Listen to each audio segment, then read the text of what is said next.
mụọlụ di m witi nwoke ọzọ ka di m si na ya chọrọ mana ya chọrọ mụnwa. Di m a na-agwa unu maka ya, mụ na ya na-aba ebigo for 7 good years na-achọ nwa, anyị afụrọ nwa. Anyị wee chọkata nwa anyị afụrọ. Olu one day mami ya wee sị m bịa na o nwere ife anyị ga-akarị, wee gaba wee luo. Mami ya wee sị m na di m nwekwenu nsogbu, and na nsogbu afọ onwe na fa try go fix ye mana fa ekwere, mana fa efix nwere. Agwasị anya na o kwere, na-asị na Chukwu ga-eweta na ya chọrọ. Na sisi ka a na-ene anya ka m nwa pụọ n'ilo, mana ma pụrụ n'ilo, ya wee sị ka agwa m m gaa n'ilo ka nje mụọ ọlụ di m nwa, na di m abụrụ nwoke. Wee kwalụ, ebugodo m ụzọ jụ, ọ sị m ọ bụzịkwa na m ga-anaba be nna m, nnaba be nna m luo ngwa ndị mmadụ na m atụrụ ime, na mmalụ na ụmụ nwaanyị ka a ga-ebokwe lidetin, na ada ebo nwoke na ọ bụrụ nwoke, ọ bụghị ya tago nchesi enye. Gwa my mother sị m ebe nne di m si m jebe na mụ cheki ọ bụ na ife m emenwu. M wee pụọ eje wee tụọ ime nke izizi mụọlụ di m, tụọ ime nke ịbụọ, ụmụ na-atọ ka m mụọlụ ya, nwoke na-abụ na ofu nwaanyị. Ọ sị m nne na ife melu di eji wee malụ bụ na nwa nke ịtọ bịa bụrụ birthmark dị very obvious, na nke ịbụọ bụ then nke ịtọ bụrụ, mana nke izizi eburu. So di ya wee suspect ba, from a suspect like ọ jụkwa ndị mmadụ asị na birthmark, ebe inete nwa sị na birthmark nke dị obvious. O wee gabaza wee cheki ya wee malụ na ụmụaka bụrụ nke ya, wee nata wee leta wee rigorie. Nya wee gwa bịa sị ya na nnekwu ife menụ na ọmami ya gwara ya na nna eko si wee mee, di ya chọọ dị ma ekwuo n'elu, di ya chọọ dị ma ekwuo na na di ya chọọ dị ma. Ọ sị m na ọbe nne di ka a na-ewe na-ekpe, nya how bad ọdụ na ife di emezile bụ na ya ga-ahapụ ya na ya chọọzi kpọnyere m ụmụaka m. Ọjụ sị na ya ma mkpanye ụmụaka na tradition si that na ịnọdụbe nwoke mụọ nwa na nwoke nwe nwa afọ. Ya wee gwa ya na mami ya gwara ya, ọ sị yes na mami ya gwara ya, mana mami ya nwere right na ọ bụrụ mami ya na-anụ ya, na ka mami ya gwara ya na ọka agwa nyanwa. Ọ sị m na ya gwakwara mami ya nya nne die si anya agwakwana nwa ya na ọ gwakwa nwa ya na ọ ma nkwekwe olesi ma na ọ chọrọzi ịnụ nwa ya. Nya mee ife nya gwara ya na ya bụ okenye na ya bụrụ nwatakịrị. Ya wee gwa ya na mami ya kwuo sị na ya chọrọ ịma, ma mami ya okwu ma mami ya ekwuru na ya chọrọ ịma. So na o togo ya nọbe nne die na-asị anya nwee njide mana ike agwụghị ya. Ọ sị m dị na die na-arị ụmụaka maka ihe tradishọn kwuru, mana ọ chọrọzi nyanwa. Nya wee na-ayọ anya kpọnye ụmụaka ọjụ, ya kpọnye ụmụaka ọjụ. Ọ sị m nne na ike agwụghị na ya mara ife a ga-eme, na ife a chọrọ ime kịta dutoni amago na ya ma fight nwudie, na ya mara ife a ga-eme, na ya mara ma ya jekwuru nwoke mụọlụ ya nwa ka ya jee gwu ya, ọ bụzi alụ na ya gwu ya ka o nyeli ya aka ka ya wee nwee ike napụta this man nwa. Na o nwere ka ị ga-esi sị na ị chọrọ nyanwa mana ị chọrọ ụmụaka ya mụọlụ gị n'ezi, ebe ifili na ịbụ nwoke na ị ga-eme nwunye, you should have hapụ chụọ anya na ụmụaka. Mana ọ sị mba na tradition protektịrị ụmụaka, mana tradition eprotektịrị nyanwa. Unu afụrụ ka ife si eme na unu afụrụ ife afụ na-ekwu akwụ na-afụ gị. So this lady wee na-ajụ ọnya jekwuru nwoke mụọlụ ya nwa, maka na ya gbara ya jekwuru nwoke mụọlụ ya nwa na ọ ga-enyere ya aka iji wee dupụta ụmụaka afọ. Na ya gbara ife a ga-eme, mana ya ma rapụrụ fa nwa fa, na ọ bụrụ na fa chọrọ ya na fa ga-akpọnye ya nwa ya. Yes, na fa ga-akpọnye ya nwa ya, na fa ma nchu ya ma fa akpọnye na ya nwa. Ihe a wee gbasasịa m anya how selfish people can be. I'm telling you, people can be selfish. Achọghị m ịma how you feel ihe m na-ekwu na kedu ka ị ga-esi wee chụọ nwaanyị maka na ọ mụọlụ gị nwa n'ezi mana you want to keep ụmụaka afọ.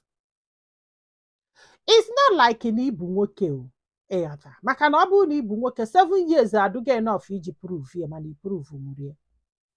Mami ya wee gwa anya mụọlụ gị nwa wee mụsalụ gị nwa wee malụ sị na ọka agwa gị na mama gị nwere right. Ọ sị m na mami ya na-arị ọjụ.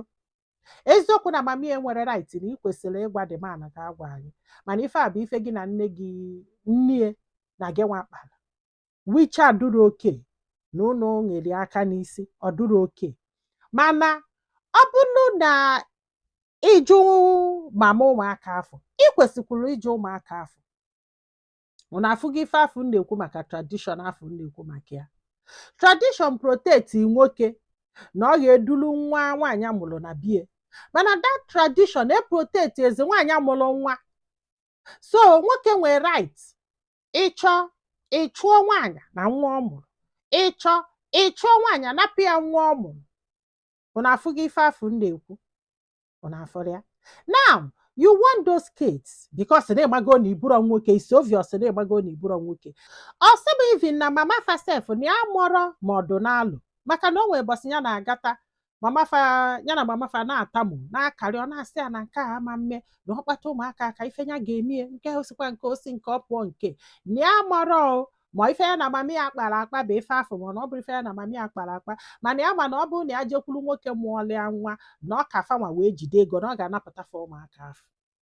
Ya wee sị ka ya wepụta ebe ka amara ife ndị mmadụ lụ. Ọ sị m nne m ụzọ identity nye due to na this identity will cover izodie zoo the family, zoo onye mụọla ya nwa. If not, ụdị ihe a ka m na-ala ike iwepụta n'iru akwụkwọ akwa ịghọtago. Mana ka isi wee nya amụrụ m ndị mmadụ selfishness ga-egbu unu one day, especially ụmụ nwoke ụfọdụ.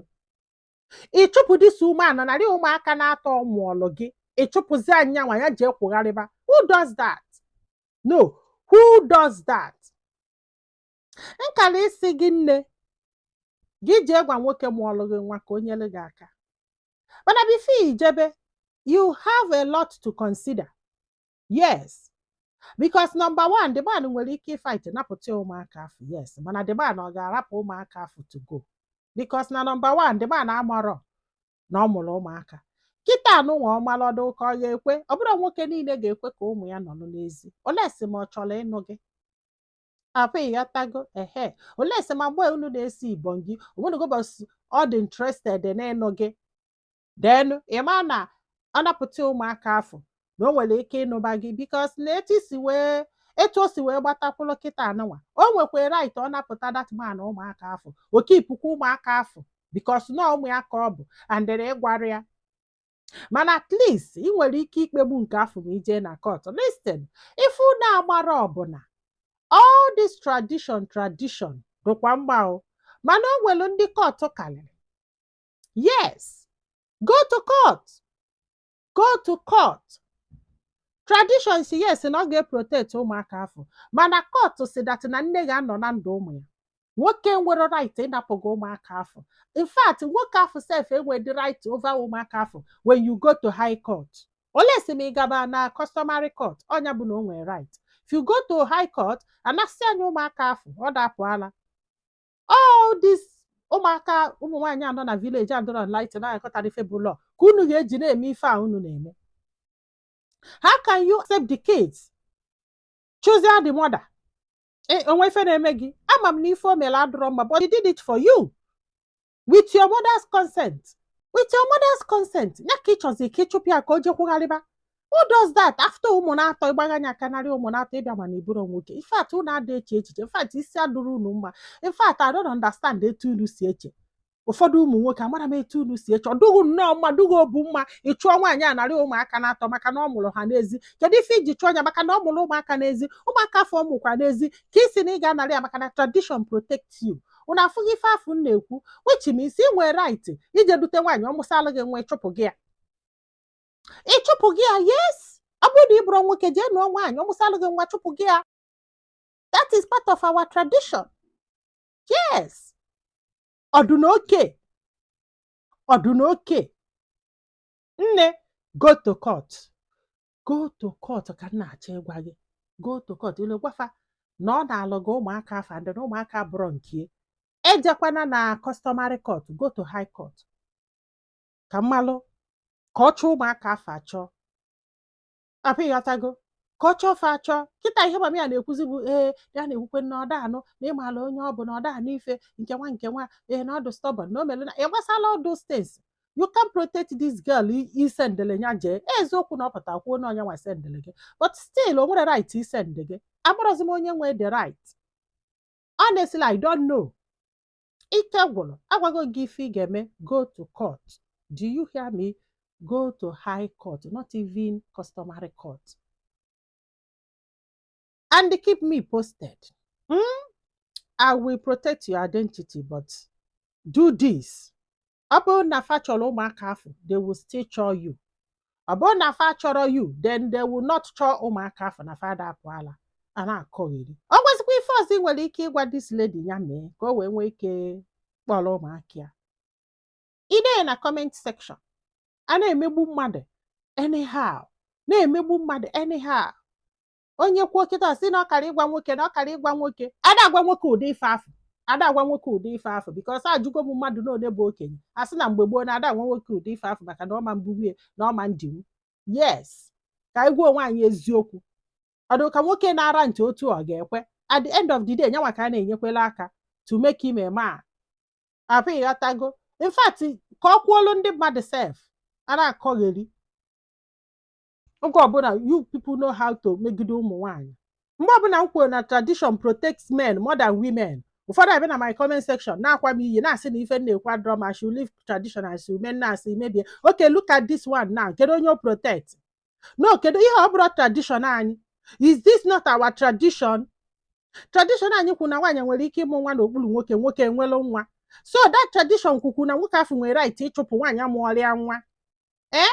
That tradition now protects men, but the woman na-ekwu na ụmụ nwaanyị na-ekwu na o protect ifuru ife afọ na-ekwu, it does not protect them.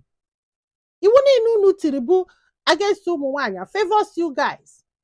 I will continue saying it until I amend enye. Yes. Nwaanyị amụsalụ gị ngwa ịchụpụ gị ya. Ọ dịrị oke o, ọ dịrị oke. Ndị ya bịakwakwa m iyi na comment section, you are welcome. Continue, okay? Man, I will keep on saying the truth. I'll keep on saying the truth. No na-ada apụ ala. Ndị be anyị, daalụnụ ka ọ dị n'ụbọchị ọzọ.